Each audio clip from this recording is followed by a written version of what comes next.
Dear students, welcome to the first online lecture of the hybrid system that will be applied during this term. According to this system, a part of the lecture will be covered in the face-to-face interactive lecture, while the other part will be covered through the recorded lectures. So this is the first lecture of the course entitled Principles of Economics. And today I will explain a part of chapter 1, which is entitled as What is Economics? So let's start with the learning outcomes of this chapter. So we'll cover the definition of economics and explain the difference between microeconomics and macroeconomics. We will also discuss the three key questions of economics.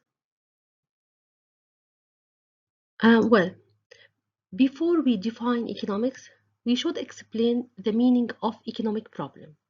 So let's start by answering this question. What is economic problem? Economic problem is centered around the idea that we have unlimited needs and limited resources. So if we talk about or on the individual level, then we want to satisfy many needs that may include buying an iPhone or purchasing a laptop or living in a well-equipped or spacious house or joining a good university and many other needs. So all of these are called unlimited needs. So as we can see, we have many needs. However, our incomes are limited, which means that we have limited resources or what is called scarcity problem. So for example, you cannot afford both a laptop and an iPhone at the same time. So you must choose which one to buy. So this means that we make our choices to respond to this economic problem. And when we make our choices, we respond to some incentives, as I will explain later during this lecture. So to summarize, economic problem arises because we have many needs, but our resources are limited. So we should choose between these needs, and our choices are affected by some incentives. Well, governments also face the economic problem since they have unlimited needs, such as providing security, infrastructure, public education, health services, as well as many other public goods and services. However, governments have limited resources in terms of taxes and fees, which means that the problem of scarce resources applies in this situation as well. For this reason, governments should make choices regarding their priorities. For example, they cannot improve health services and build new schools using the same resources. So they should choose between different alternatives based on some incentives. So economic problem applies to this situation as well. Well, next question is, what are the incentives that affect our choices when we try to satisfy our needs? Incentive can be defined as a reward that encourages you to make an action or a penalty that discourages you to do another action. So prices act as incentives. For example, a lower price encourages consumer to buy more of the commodity, which will lead to an increase uh, of the demand on this commodity. At the same time, this low price will discourage producers to sell more of a commodity, which will lead to a decrease of the supply on this commodity. On the other hand, if the price of a cell phone, for example, is too high, then more will be offered for sale than people want to buy. But there is a price at which choices to buy and to sell are consistent as we will see later in chapter 3 with market equilibrium. In summary, unlimited needs mean that we want more than we can get, and the scarcity means that we are not able to satisfy all our wants. And because we face scarcity, we must make choices, and these choices depend on the incentives we face. And as I said, an incentive is a reward that encourages an action or a penalty that discourages an action, such as prices. So now try to think of some examples of the scarcity that you may face. For example, you may not be able to pay your tuition fees and buy a new phone at the same time. Also, think of your time as a limited resource. So you cannot spend the night studying for your exam and hanging out with your friends at the same time. So try to think of other examples and write them down so we can discuss them in the next lecture. Now let's turn to the definition of economics. Basically, there is no definition of economics that can adequately capture the subject. However, we can use some different definitions that may be centered around the economic problem. For example, we can define economics as the social science that studies the choices that individuals, businesses, and governments and the entire societies make as they cope with scarcity. And generally, economics is divided into two main parts, which are microeconomics and macroeconomics. Now, what is microeconomics? Microeconomics is the study of choices that individuals and businesses or firms make, and the way those choices interact in markets and how government affects these choices. So, the topics that may be studied in microeconomics may include the factors that affect the production or the supply of a certain good, or what firms achieve, or how firms achieve profits or incur losses, or what are the firm's costs of production, or how prices affect our willingness to buy goods and services.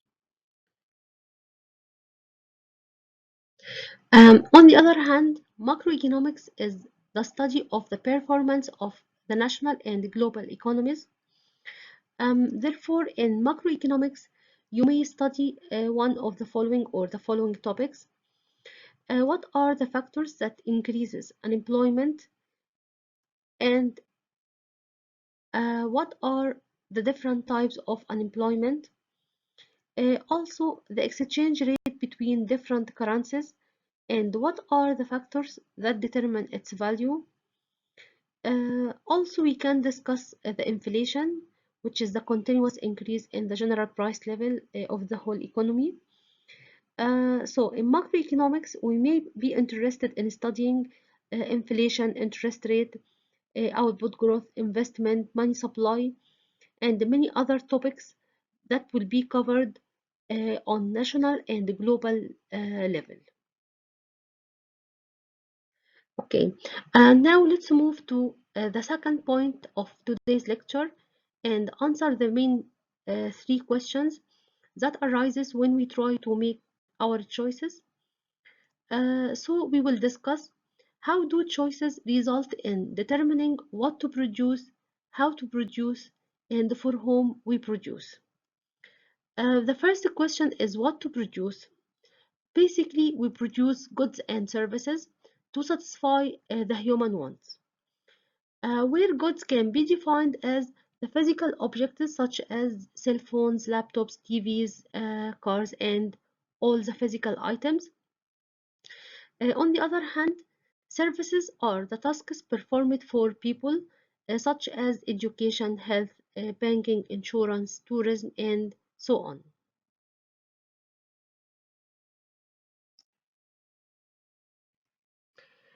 Well, This graph shows us how different societies make their choices to overcome the scarcity problem while they trying to satisfy the people's needs. So the graph explains the share of agriculture, manufacturing, and services in three different countries, which are USA, Brazil, and China.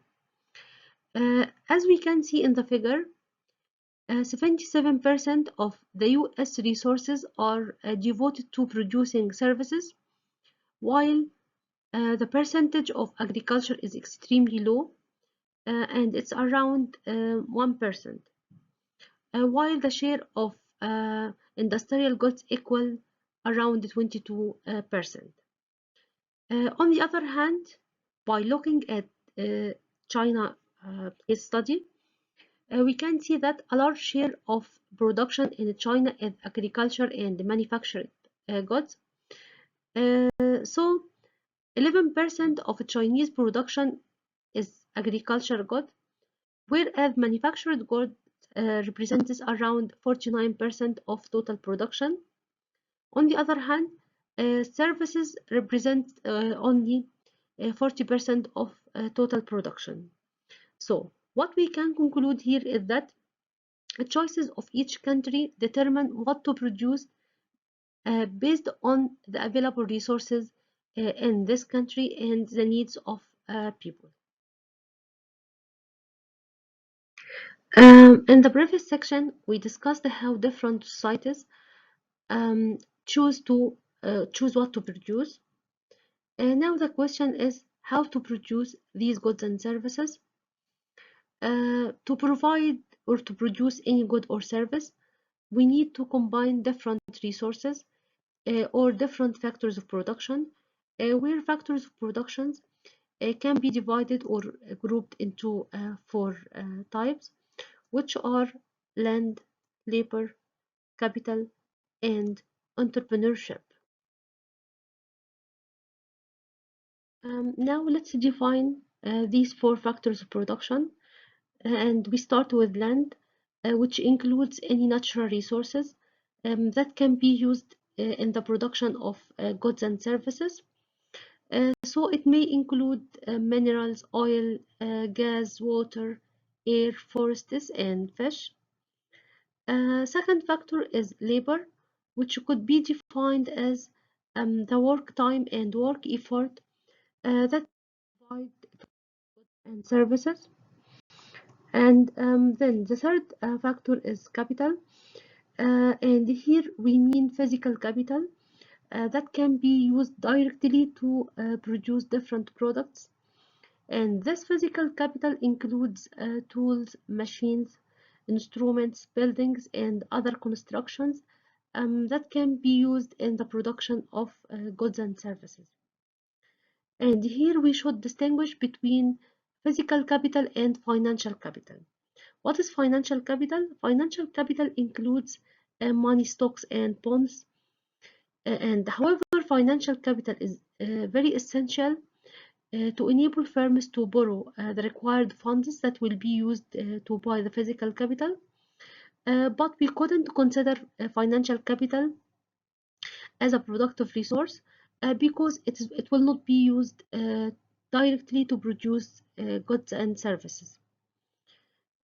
Finally, the fourth factor is entrepreneurship, which is the human resource or the person who combine the other three factors together to provide a good or service, or the person who start or run a business to make profits by organizing land, labor, and capital to produce a certain product. Finally, the third question is for whom we produce. Well, to buy a good or service, it's affected by your income.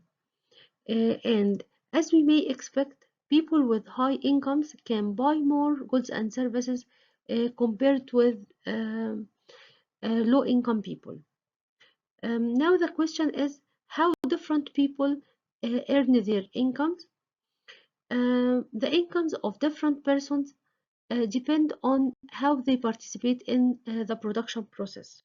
So, each factor of production receives an income depending on its nature. For example, land earns rent, while labor or workers earn wages. Capital earners or capital owners earn interest. And finally, entrepreneurship earns profits. Now I will stop at this point, and the rest of this chapter will be covered through the interactive lecture, where we will discuss the economic way of thinking or how to think like an economist. So in the new part, we will talk about the trade-off we face while we are making our choices and how to choose rationally. Also, we will talk about the opportunity cost that is associated with each choice we make. We will also talk about how we choose at the margin. So goodbye for now, and see you next week, inshallah.